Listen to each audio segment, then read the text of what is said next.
Welcome to this video on shoulder dystocia. We should start out by defining shoulder dystocia. Dystocia is an inability to deliver the neonate's shoulder spontaneously or for applying gentle flexion of the head. So this may be a neonate whose birth is not progressing at all, or who we've attempted to progress through that gentle flexion as we're demonstrating here, and the shoulders will not deliver. This lack of progression is often because the shoulders have been impacted on either the anterior or posterior portion of the pelvis, and we're seeing that occur in around 0.2 to 3% of all deliveries. There are some risk factors that we should be questioning for or assessing for that would increase the incidence of shoulder dystocia. This includes things like obesity. If the patient has poorly controlled diabetes or developed gestational diabetes during pregnancy, that puts them at risk of having a larger baby who may not be able to pass through the pelvis. If the patient gained greater than 20 kilograms during their pregnancy, if they've had previous shoulder dystocia, if they know that the baby that they do have for the fetus right now has fetal macrosomia or is bigger than normal, or if the baby's post-date, all of these things are going to increase the chances that those shoulders will have an inability to get through the pelvis. Finally, there are a number of risks or life threats associated with delivering a baby with shoulder dystocia. These include things like fetal hypoxia as the baby gets trapped in the birth canal, and either we have some intrauterine gasping or the baby becomes hypoxic as it can't breathe in the birth canal. Uterine atony is a huge risk as the uterus is trying to contract so hard to get this baby out. It can put the mother at risk of uterine rupture, as well as things like perineum tearing and membrane tearing, which can lead to postpartum hemorrhage. There are a few ways in which we could recognize that shoulder dystocia is occurring. First is turtling of the neonate's head. So if you see that the head may push in or out of the vagina, that's a good sign that there is a dystocia occurring. Alternatively, if the head is born and the chin continues to retract against the perineum, as we see here, that also could indicate that there is a dystocia. Another indicator would be if there's an inability of the neonate's nose or chin to clear the perineum. So if the baby's head gets stuck at delivery or you can't see the nose or chin passing the perineum, or if restitution does not take place spontaneously, there may be a dystocia that is occurring. Finally, if the neonate's shoulders will not deliver with gentle head flexion, then there may be dystocia. So as the head is kind of rocked towards the bum and then towards the abdomen, if the shoulders won't deliver, then that patient is likely experiencing a shoulder dystocia. Once we have recognized shoulder dystocia, we have to act immediately. Neonates who are experiencing shoulder dystocia have about 8 minutes to be born before severe life-threatening hypoxia is going to set in. The problem with shoulder dystocia is that as that thoracic space of the neonate is in the birth canal, they can't breathe effectively, and they're at severe risk of hypoxia. Neonates who are not born within 8 minutes of recognizing a shoulder dystocia have extremely high morbidity and mortality. So it's important that we try to deliver these as quickly and as efficiently as possible. And in order to do so, we use our alarm procedure. So I have that on the screen here, and that's where we're going to follow this procedure. Each should take about 4 minutes. So to work through the entire alarm should take about 4 minutes. And we're going to use 2 people, and we'll go through the alarm twice, and you have 10 minutes total to go through 2 alarm procedures. We know again that hypoxia is setting in within 8 minutes, or the morbidity and mortality goes up within 8 minutes. So we want to target about 4 minutes per alarm procedure per person to complete this. All this stands for is asking for help. So you need at least 2 people. When we're going to do something like the McRoberts maneuver, where we're going to hyperflex the legs, open the pelvis up, we want to have at least a person on each leg if possible, if not one person supporting the maternal patient in doing that. We're going to lift the legs into the McRoberts maneuver. We're going to adduct the shoulder, and all that means is we're adducting the baby's shoulders. We're putting suprapubic pressure down on the mom's symphysis pubis. We're going to roll the patient over if that doesn't work into the Gaskin maneuver, and we want to try to deliver the posterior arm if possible. So what we're going to do is we're going to walk through that procedure in a video to show exactly how it's done. So once we've recognized dystocia, this is when we need to take action, and the action needs to be immediate. The action that we're going to put into place is called the alarm procedure, and we can go through this twice to support delivery of this baby. Once we've recognized a dystocia, or once we know a dystocia is occurring, the baby has about 8 minutes before irreversible hypoxia will set in. the chances of survival and the risk for morbidity and mortality goes up significantly after 8 minutes of delivery of the head, or we have not delivered the shoulders or the rest of the baby. So to implement the alarm procedure, there's a couple of things we need to do. We need to be prepared. We need to have as many people as possible. So this is where we're going to look at asking for assistance or having people come to support us. And then we're going to walk through the process. Each person or each individual who's leading the process has about 4 minutes to get through the steps. And then if that doesn't work, a second person takes over and they have the same, about 4 minutes to get through the steps. So the first thing that we're going to do is ask for help, and then we're going to lift the legs. So we want the patient to be on the edge of a surface or as close to the edge of the surface as possible. And there's a few reasons for this, because we need to help support delivery of the head. So the patient comes to the edge of a surface, and then depending on the number of bystanders we have or allied agencies or other paramedics, the legs need to come knee to chest. So the legs are coming up into the knee to chest position. The patient's on the edge of a surface, and the legs need to be basically hyperflexed. So we're pulling them right back up towards the patient's chest and trying to open the pelvis as much as possible. So that's the one thing we need to remember. The legs are coming up, knees to chest. We're opening that pelvis up. The other thing that's happening during this time is someone will be placing suprapubic pressure on the baby. So again, important that we're positioning right above that pubic bone or going just above the symphysis pubis. And that's going to be a downward pressure, a downward outward pressure. So we're trying to push that anterior shoulder out. It's really important that the pressure is placed suprapubically. So we're finding the symphysis pubis and we're putting the pressure in the right place, because the further back someone places that pressure into the more incorrect area, it increases the chances of this baby actually lodging further into the pelvic cavity. So again, really important that we are placing good symphysis pubic pressure. We're looking at pressure on the symphysis pubis, and our landmarking is appropriate. So we find that pubic bone or the symphysis pubis, and then we're going to put that pressure right back behind, and that's kind of a downward, outward pressure, so we can push down on the anterior shoulder and hopefully help support its delivery outwards or its delivery. The person delivering at this time is going to be providing gentle lateral flexion on the baby's head. So we have gentle lateral flexion on the baby's head. So think about putting your hands almost as like a set of earmuffs on the baby's head, and we're looking at gentle pressure downwards, or gentle lateral flexion.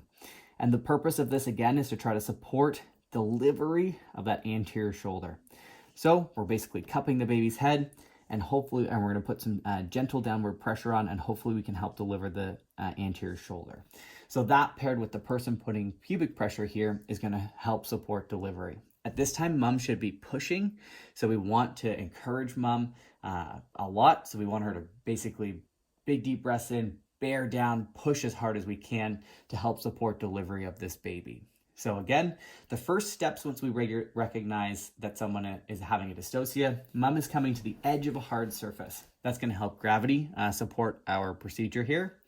As many people as we can, someone on each leg. So we want the legs up, hyperflexed, the pelvis open as much as possible. And someone is finding the symphysis pubis, so they're landmarking well to find the symphysis pubis and putting downward pressure on that anterior shoulder to try and support delivery. The person who is assisting in the delivery at this point, their job is going to be to cup the baby's head and have gentle lateral traction on the baby's head, or basically putting traction on the baby's head to try and deliver this anterior shoulder. So that's the first step of our alarm procedure. If that doesn't work, then what we're going to do next is we're going to rotate the patient. So we want the patient to flip onto their hands and knees. So we now have the patient on the hands and knees. Remember, the anterior shoulder, the one that's stuck, is here. Sometimes this twisting motion or rotating motion is enough to help that shoulder get free. So sometimes you'll watch and you'll be able to see actually the shoulder come free with this, or the baby will start to progress with just this rotation. So this rotation is important for that reason. Rotation alone may be enough to help deliver the baby. If not, we're looking for a couple of things here. We still want to be providing that gentle traction on the baby's head. So one of the things that we're doing, again, cupping the baby's head, and again, trying to deliver our shoulders if possible. The anterior shoulder one is the one that's going to be stuck. So we want to try and provide that gentle flexion to deliver that anterior shoulder if possible. So the other thing that you want to be mindful of with a dystocia is the ability to see the hand. So if we flip this patient and we do start to see the ability to access the hand of the posterior shoulder or one of the hands, what we want to try and do is deliver that arm. By delivering the arm, we'll decrease the anterior posterior diameter of the baby and hopefully make it easier to have our delivery. So this can happen a couple of ways. If you can access the posterior shoulder, one of the things that you can do is slip basically a finger under the armpit and try to pull that arm out. And we're usually sweeping the arm across the baby's body and out. If you can access the hand, we can grab the hand by the hand and the wrist, sweep it across the baby's body. So picture it sweeping across the baby's body like this, and attempt to deliver the hand and the shoulder itself. And as you can see, once our hand and shoulder comes out, we have much more ability to deliver the baby on the anterior side. So again, if we have that out, we can continue to apply our traction. And you can see here as I apply my lateral flexion to the baby's head, that anterior shoulder wants to come out. So delivery of that arm is really important. So if you see the posterior shoulder, you have the ability to grab the posterior arm. We want to try to sweep that arm across the body, whether that's coming with a finger underneath the armpit or the elbow and pulling up and out, or if we can access the hand itself, sweeping it across the body and up and out, so that we can deliver that shoulder and decrease the diameter of the baby's body that is still inside the birth canal. If we have rotated mom into this position and we're attempting the gasket maneuver to deliver this baby and it's unsuccessful, remember we have 4 minutes per alarm, or roughly 4 minutes per alarm. Both procedures or both persons' attempts should take less than 10 minutes. So if we are at, say, a couple minutes, maybe we're 3 minutes into our attempt here, we're going to continue to try this with this delivery. So again, we're doing that upward pressure, upward lateral flexion of the baby's head, attempting to deliver the anterior shoulder here, and I will continue that until I hit my 4 minutes. So if I'm unsuccessful, we'll rotate mom back into the McRoberts position and we'll switch people who are leading the delivery. So my partner will take over. So let's recap. If we've been unsuccessful, we're going to flip mom back into the supine position, bum coming to the edge of a hard surface, so a bed, a couch, wherever the mom is positioned. We start our alarm procedure all over again, so we get as much help as we need. We have the legs flexed, so someone on each leg ideally, pushing the knees to chest and opening the pelvis up.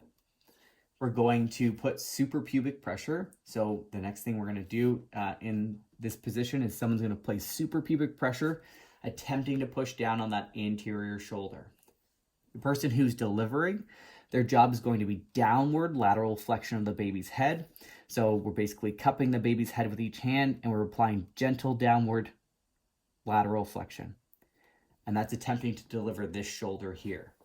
Again, each alarm procedure should take about 4 minutes.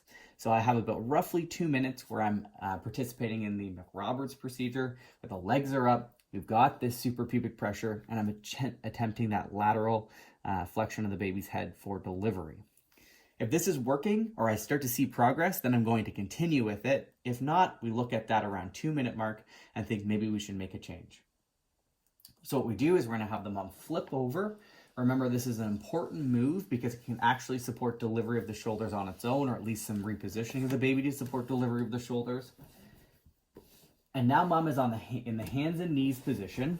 And the goal here is to attempt to deliver either the anterior shoulder, again, using now this would be upward lateral flexion of the baby's head. So upward lateral flexion of the baby's head to try and get that anterior shoulder out.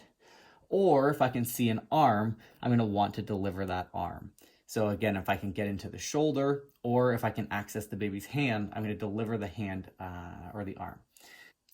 So again, upwards lateral flexion of the baby's head to attempt to deliver the anterior shoulder here.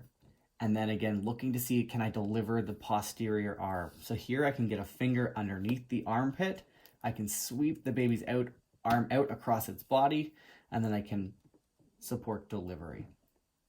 So those are the processes we're putting in place in order to perform the alarm procedures to deliver a baby with shoulder dystocia.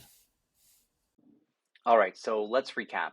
One of the first things we want to do if the patient is not in imminent labor but we think that the patient may head towards imminent labor, is develop an index of suspicion if the patient will develop shoulder dystocia or not. That would mean asking questions about weight gain during pregnancy. Has the patient had any diabetes? Have they had previous history of shoulder dystocia? Is there anything that lets them know that the baby has potentially macrosomia or they have a large baby? So getting the information that would be required to actually know if the patient is at risk of shoulder dystocia.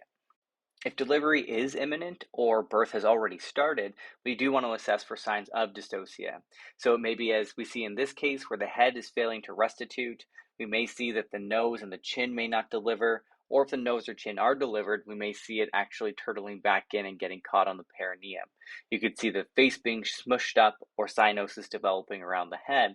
We want to look for those common signs of shoulder dystocia to know that we need to act now. Once we've decided that we have a dystocia, we have to remember we have 8 minutes before the baby will experience irreversible hypoxia. As a result, we need to get into position. The mom needs to be placed on the edge of a flat surface, and we need to make sure that the legs are being put in the knees to chest position. Likely, you're going to need to ask for help to make sure that the knees can be flexed as much as they can and the pelvis can be opened so that we can apply suprapubic pressure and attempt to deliver the anterior shoulder. Again, when we're trying to deliver that anterior shoulder, you're attempting downward flexion of the neonate's head so that we can try and pull the shoulder down and underneath the pelvis. If those attempts are unsuccessful, then we want to reposition the patient. This is now where we're going to have the patient position themselves on their hands and knees. And there are times where just this repositioning will help dislodge the shoulder in order to deliver the baby.